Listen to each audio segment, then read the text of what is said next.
Oh, hello. I've recently watched Squid Game Season 3, and it was, in my opinion, just as strong as Season 1 and 2.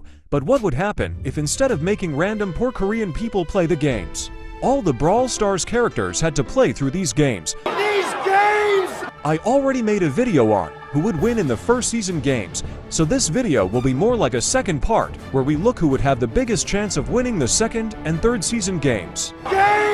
If you haven't watched the first video, I would highly recommend you go watch that before you continue. And also, this video contains spoilers, lots of spoilers. And now let the games begin. He did the same joke about 3 times already. I don't think it's funny anymore. Just kidding. First, I have to talk about if a player fails a game, he will get eliminated. Players are not allowed to leave the games. Only the last one standing will be allowed to leave. Everyone is allowed to swap their gadgets and star powers after every game. Every brawler has the time trait and is able to charge his super after completing a round. And finally, if they manage to make it through a round, is not just determined by their abilities, it's also about some lore stuff they have. Wow, that was a long-ass intro. Why did I had to make it so dramatic? You might ask. It's because I felt like it.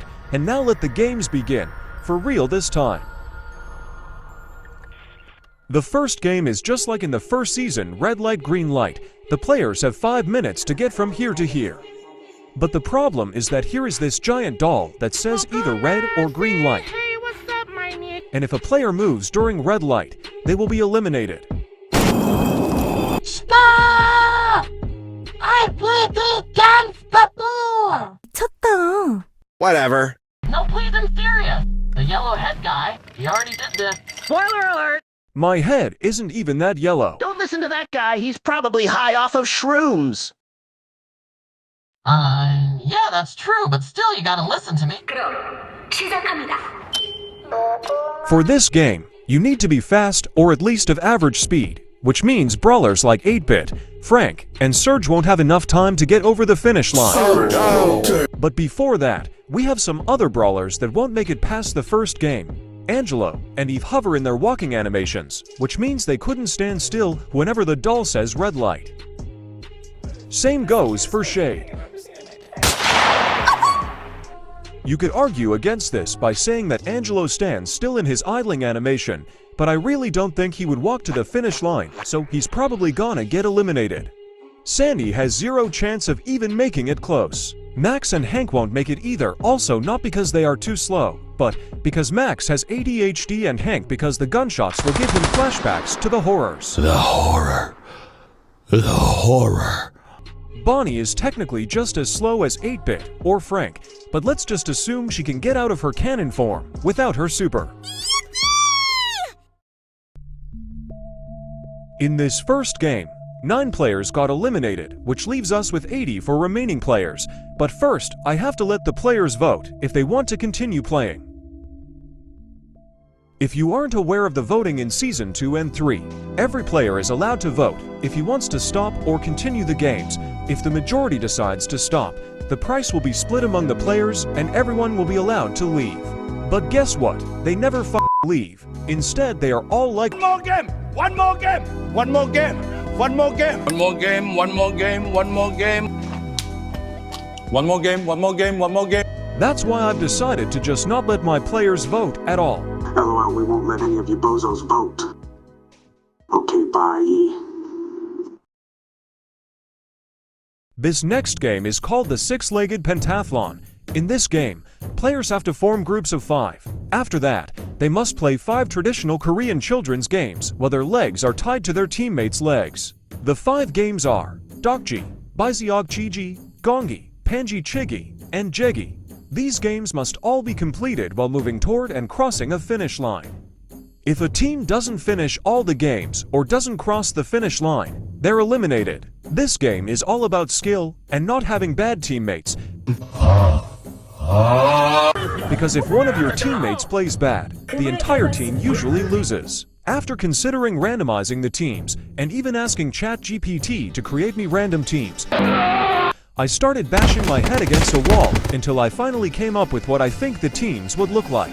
Bonnie, Janet, Stu, Mandy, and Chester, Amber, El Primo, Poco, Finks, Ollie, Ash, Mo, Grom, Gail, Mr. P, Barley, Piper, Byron, Charlie, and Jean. Please don't question it. B, Rosa, Sprout, Tara, Spike, Belle, Sam, Pearl, Kit, Meg, BB, Bool, Crow, Chuck, Gus, Bo, Nita, Leon, Clancy, Otis, Brock, Rico, Carl, Jackie, Moan, Della, Buster, Fang, Maisie, Cordelius, Lily, Buzz, Wienerman, Daryl, Penny, Tick, Mommy Colette, Imoboy, Griff, Cold, Shelly, Draco, Lumi, Ems, Mortis, Juju, Gray, Lola, Miko, Kenji, Kaze, Jesse, Pam, Nani, Jay Young, Melody, RT, Larry, Lori, Meeple, Lou, Ollie, Willow, Barry, Ruffs, and Squeak.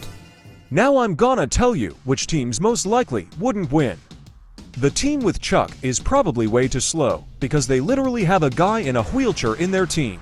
The team with Otis is also pretty cooked, because the only game he can play is the one where you kick the thing, and I don't think he's capable of timing it correctly. Same with Tick, he just has little wooden legs, which makes it way too hard for him to kick the thing 5 times. And lastly, the team with Mo is absolutely cooked, because I don't think there is a single game out of the 5 that he could complete except maybe the spinning game. But even if he managed to pull that off, he would just generally slow his team down by being so small. Oh yeah, and also I made Lori a player, because I can't make teams of 5 with 84 players. Let's just say Larry gave birth to him. We're now down to 64 players, and the next game is called Mingle. The players must stand on a circular platform that begins to spin while this absolute banger of a song plays in the background. When the music stops, a voice over the speaker announces a number. The players then have to run into one of 50 rooms placed around the platform. If a room ends up with more or less players than the announced number, everyone in that room is eliminated. Players who fail to make it into a room in time are also eliminated. Some of my favorite scenes are from this game. For example, this one.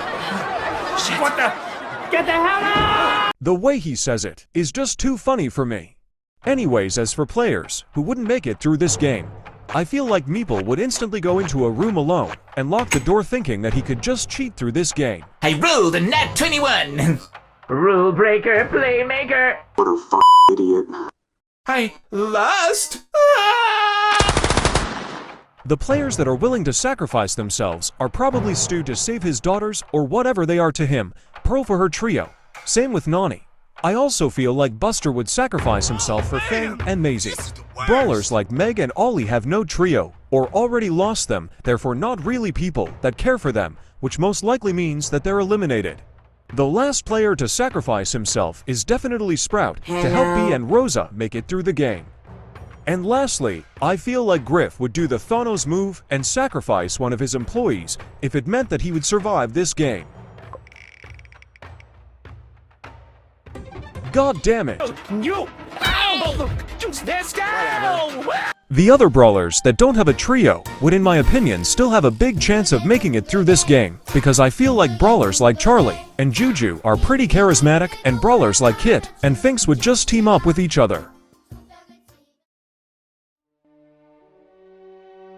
That was pretty hype, but not as hype as our VIPs. Before we start the next game, I just wanted to introduce you to the people that not only spend millions of dollars to be here, but also bet on who will win the games. Hey, why is Fang here? Free refills on my move! Fang! Accepted. Fang it! Super challenge! So sorry to interrupt you too, but who did you guys vote for? You mean who I bet my money on? Exactly. Sorry, I'm not very good at this. No problem. I bet everything on Finks. He has multiple ways to control time. There is no way he can lose. And if he does, rigged. I mean, that's a pretty good argument. Hey, aren't you the guy who came up with the Brawl Stars Squid Game in the first place? I guess so. I also think Finks might win, but I'm going with Daryl. I have this feeling that he has bigger chances. Very interesting. You guys all have no idea. I bet all of my money on Eve. Who's gonna tell him? You're so core impressive! This! Oh wait, I knew you're the guy who's pretending to be Janet's husband. Is there nothing we can do between the games? 'Cause I'm getting a little bored. We can just begin the next game if y'all want that. Yes, that's good. All right. Fine. Fantastic! Technically, the next game would be Lights Out, but that's not an actual game.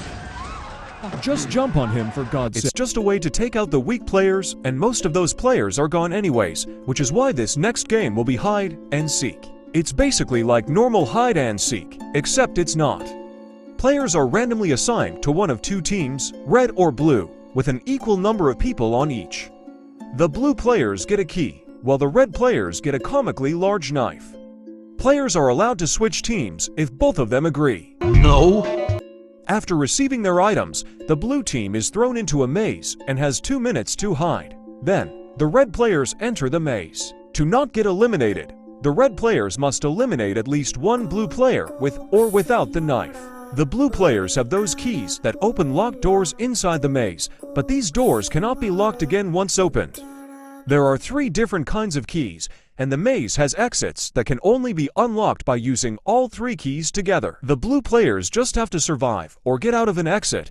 In the show, they use this gumball machine to make the teams, but since I lost my gumball machine last week for real, I'm just gonna use this randomizer. Team 1 is hiders and Team 2 seekers. There is a lot to talk about, but let's begin with the hiders that make it no matter what. Kid, for example, can go invisible and has the ability to jump over walls, which basically guarantees that he survives. Sam also has an insane amount of mobility, which is probably enough to survive this game. Edgar also has a jump. Kenji and Mortis have their dashes. Ams has the push and the ability to slow enemies. Kaze also easily makes it, not only because she gets protected by Kenji, but also because she has her dashes. Fang has his dash. Jackie gets a speed boost every 15 seconds, which is enough to run away from basically anything. Jae Young has his speed boosts, while Melody also has her dashes. Ollie is probably one of the best hiders since she can see where other people are. She can get invisible and dash. Dinah has his Dinah jump. B can slow enemies down in multiple ways, which would give her a lot of time to run away. El Primo can throw enemies away, jump away, and if he feels like it, beat up some seekers. Bonnie has her super. Her dash is pretty fast in her walking form, and has that one gadget to walk faster in her cannon form, which is why she easily makes it. And lastly, Carl has so many ways to increase his speed, which is why he also makes it. That leaves us with 10 hiders, who don't really stand a chance against the seekers. In my opinion, there are 12 seekers who have a good chance of catching a hideout. Willow can mind control people and make them, well, eliminate themselves. Brock can jump over walls. Barry can use his super to catch up to others. Gene can pull hiders toward him. Piper can jump away or over things. Juju's pet can help find hiders. Miko can also jump over walls. Lily can use her super to close the distance between her and the hiders. Cordelius can pull hiders into the Shadow Realm. Janet can jump and fly. Gray can both pull people and teleport. And finally, Finks can stun any hideout close to him, which is just a free kill for him. The rest of the seekers and hiders are eliminated.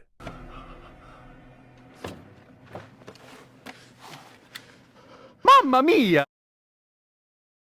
We are now down to 27 players, which is basically just as many as in the show. The next game is called Jump Rope, and it's very similar to the glass bridge game from the first season. Players have to make it across this bridge while jumping over a giant rope that swings over the bridge, but there's also a hole in the middle which the players have to jump over. If you fall, you won't get eliminated. Instead, you'll die of fall damage. Also, if you don't make it within 20 minutes, you'll get eliminated. I really don't understand why the hole is there. Maybe it's too easy. If it wasn't there, I don't know. Anyways, the challenge of this game is not really the game itself. It's more like the other players around you, since the players that are first can just spawn camp and push you off. This game is really hard to simulate, but due to the gap in the middle, only the players that have an ability that makes them jump or teleport will survive this game. That is Gray, Brock, Lily, Piper, Miko, Cordelius, Janet, Kid, Edgar, Dinah, El Primo, and Bonnie. That means Finks is eliminated, right? Unfortunately, yes. Dang it. While we are at the topic of our bets, where is Daryl? Well, I kinda forgot to tell you that he got eliminated in the 6-legged pentathlon game. Sorry. Oh. Does that mean I'm the only one who still has the chance of winning? Are you for real right now? No, sorry. Z-Fang is the only one who still has a chance. Woo! Do you guys have any more questions? Not really. Hell nah. Now that you are here, we could all do something together before the next game starts. Usually I'm always alone. I could show you my Bionicle collection, or we could play some It's fine, just start the next game. Oh. The heat! Impressive! Dragon! Go on. Don't tell me it's about Janet again. The Fang! I'm popping off corny! Fantastic!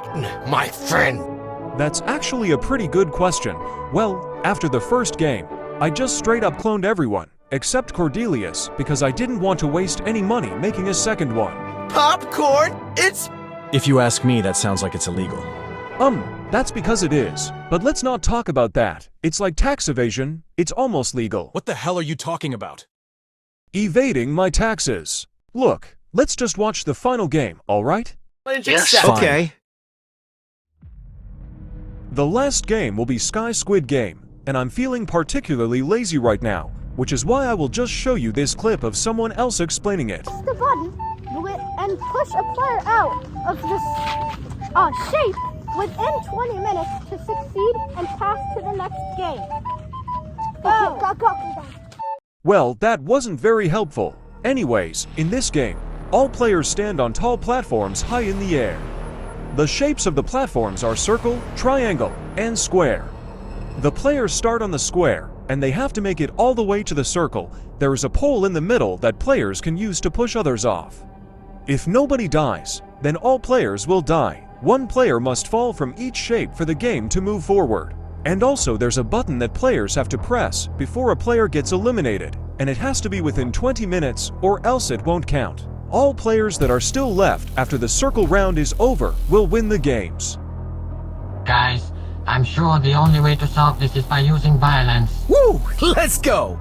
No, dumbass! We should vote like this. Everyone has the same chances of winning. Whatever. I like the sound of that. Let's push the kid. Oh, please, anything but that. Whatever. Begins to cry. Sorry, fellas, but that's the way it's gotta be. Either her or one of us. Who votes for eliminating the child? Me! Yes, I say let's not waste any more time. Get out of my damn way! Never! El Primo is here. Who the hell just said that? El Primo! Whatever. What a hero! He sacrificed himself so that we can move on! No, silly, we didn't press the button yet!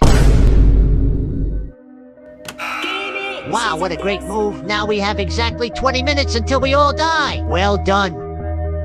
Wow, how is this so peak? I don't know. Maybe we could end the games here and just let them all be winners. Foot punch. Foot like the Fang. My foot. Enjoy it while... Foot.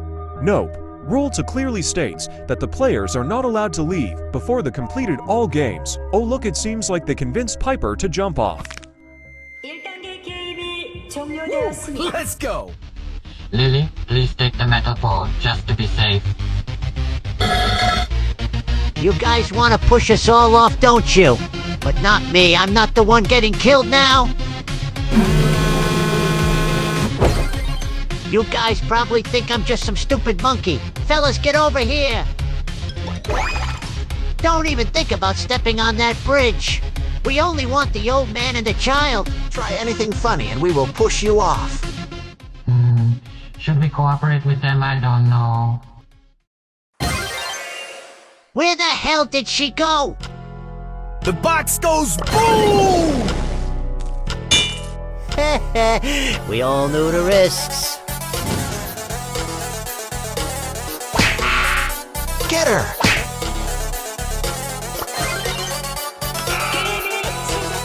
Game over.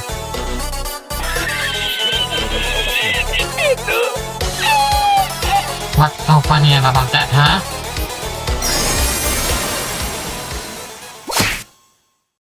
Now, just please give up.